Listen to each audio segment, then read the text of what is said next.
Olá, seja muito bem-vindo. É um imenso prazer estar aqui falando com você. E hoje, em nossa conversa de coxia, nós vamos falar sobre o teatro brasileiro. Eu espero que o assunto seja muito interessante para você, porque para mim é maravilhoso estar aqui falando sobre o nosso teatro brasileiro. Mas antes, vamos para a nossa vinheta.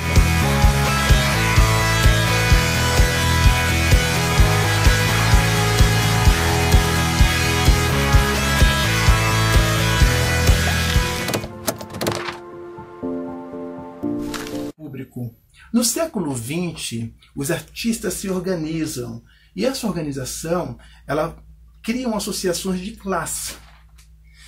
Então aí surge a Sociedade Brasileira de Autores Teatrais, a Casa dos Artistas, surge também a Academia Brasileira de Teatro, a Associação Brasileira de Críticos Teatrais.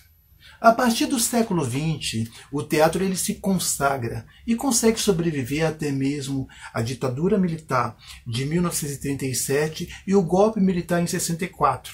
Tentativas de renovação acontecem no século XX e é levada ao palco. Isso nós vemos com Deus lhe pague, de Juracy Camargo, que tem as suas ideias marxistas, né? Ou até mesmo quando o assunto é sexo, levado por Renato Viana.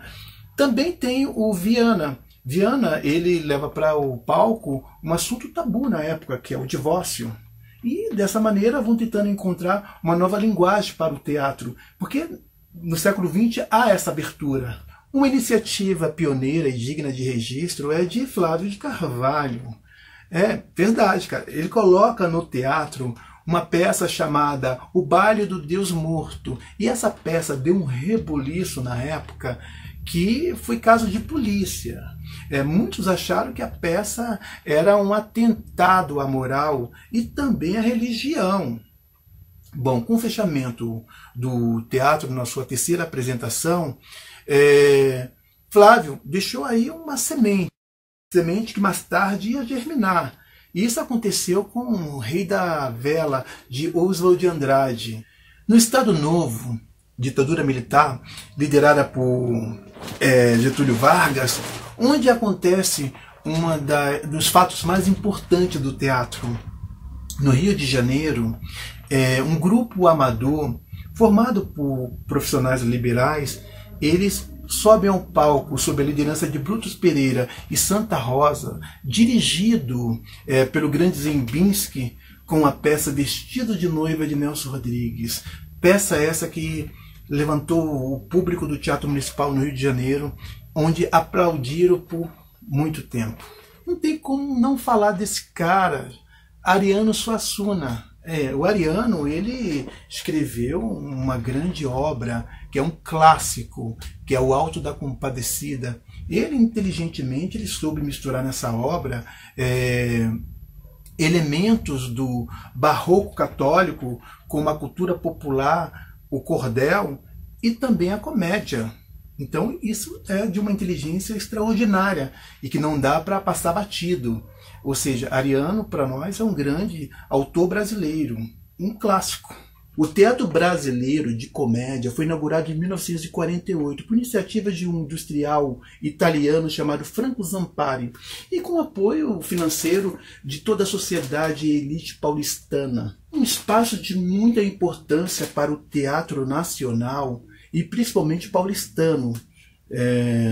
Porque esse teatro que foi dedicado e construído para abrigar um grupo de amador, mas porém de pessoas que mais tarde vinham se destacar no cenário do teatro brasileiro, né? Lançou nomes como Sérgio Cardoso, Paulo Altran, Cleide Diáconis, Cacilda Beck, Valmor Chagas, Fernanda Montenegro, Fernando Torres, entre outros atores. Ainda na década de 60, O Pagador de Promessa, escrita por Dias Gomes, estreia no Teatro Brasileiro de Comédia em São Paulo e faz um sucesso extraordinário. Mas foi com o teatro de arena que a dramaturgia ganhou uma nova estética e novos ares. Esse teatro que foi tão importante, que lançou grandes atores como Eva Vilma, Sérgio Britos e também grandes autores, dramaturgos como Vianinha,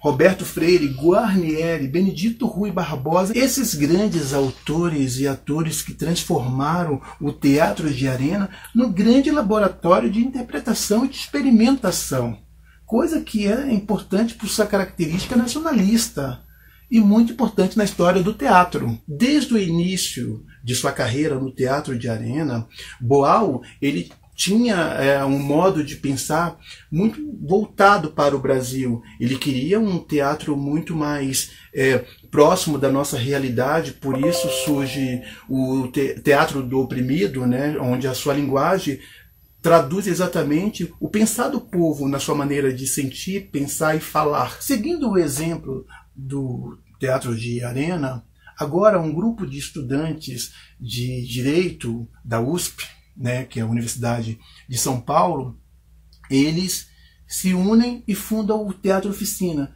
Esse teatro que tem o intuito de e se preocupa, né, em estudar a formação cultural do país, assim como também o capitalismo e todo o seu impacto sociocultural. Tempos tenebrosos, o palco está amordaçado agora. O golpe militar de 64 que derruba o presidente João Goulart, e os artistas passam por perigo, porque agora a ditadura que instaura uma censura severa também persegue aos artistas, atores, atrizes, técnicos, dramaturgos, são perseguidos, são exilados e muitos até desaparecem suspeitamente e nunca mais são encontrados. E os espetáculos nessa época que conseguem subir ao palco são feitos de maneira muito grotesca, porque a censura é severa. No meio da plateia tem um censor, tem um espião do governo que está ali para vigiar todos os passos dos artistas. A intensificação da censura nos anos 70 atingiu bastante o teatro brasileiro e sua ideologia, exercendo uma repressão moralista, puritana, que investia contra qualquer tipo de sinal de liberdade que houvesse no palco. E isso tornava cada vez mais comum, nos grandes centros desenvolvidos, o desenvolvimento de uma nova linguagem, a linguagem dos palavrões, né? E também a escandalosa mania de colocar no palco a nudez, expor a nudez como uma forma de protesto. Na década de 80, com a abertura política, surge um movimento chamado experimentalismo. Esse movimento que tem um foco muito maior, uma visão mais ampla para a diversidade. E essa diversidade que tem influência do pós-moderno, né? E também uma união estética. Isso tudo é colocado no palco de maneira muito inteligente. Mas também essa época, esse período fica conhecido como o período da dramaturgia do besterol, ou da comédia de costumes da década de 80. Temos também o teatro essencial. Esse teatro que surge aí com a atriz performática Denise Stoklos, que faz um grande sucesso em Nova York, Estados Unidos, com a peça Mary Stuart. Sucesso absoluto de crítica. E esse teatro que traduz exatamente aquilo, que se utiliza menos possível de recurso material, mas que explora o recurso do ator, né? E isso inclui o quê? 3 fundamentos, que é o corpo, a voz e o pensamento, ou seja, a inteligência emocional do ator. Chegando aí nos anos 90, nós vamos para o campo da encenação, onde é muito mais valorizado essa coisa de releituras, de trazer de volta grandes clássicos para o palco, né? E isso acontece muito como grandes espetáculos, reviver esses clássicos e levar ao público, né, essas grandes montagens de clássicos famosos no mundo inteiro. Vem então o experimentalismo, esse teatro que alcança um sucesso absoluto de crítica e público, porque é um teatro que vai experimentar agora em levar se fazer teatro, né, para um campo muito mais amplo, né? Agora ele sai do palco e vai experimentar locais que antes não eram muito utilizados, né? Ou seja, vão fazer um teatro experimental em locais não convencionais, seja numa fábrica abandonada, ou seja numa praça pública, seja num espaço que não seja o convencional, que é o palco do teatro. É uma década onde se destaca muitos dramaturgos, muitos autores, muitos diretores que está produzindo de forma extraordinária. E surge aí nomes como Bia Lessa, Gabriel Vilela, Sérgio de Carvalho, com sua companhia do Latão. Também tem Marcos Caruso, que leva ao teatro mais de 25 milhões de pessoas numa peça que ficou em cartaz por mais de 25 anos, como Trair, Coçar é Só Começar, que é o nome da peça, né? Ainda na década de 90, surge no cenário teatral um grande ator, dramaturgo, se revela também grande produtor, Miguel Falabella. E Miguel Falabella, com sua peça A Partilha, ele consegue ficar em cartaz durante 6 anos, e com grande sucesso. Mas esse não é talvez o maior feito, né? O maior feito é saber que essa peça foi encenada em 12 países diferentes.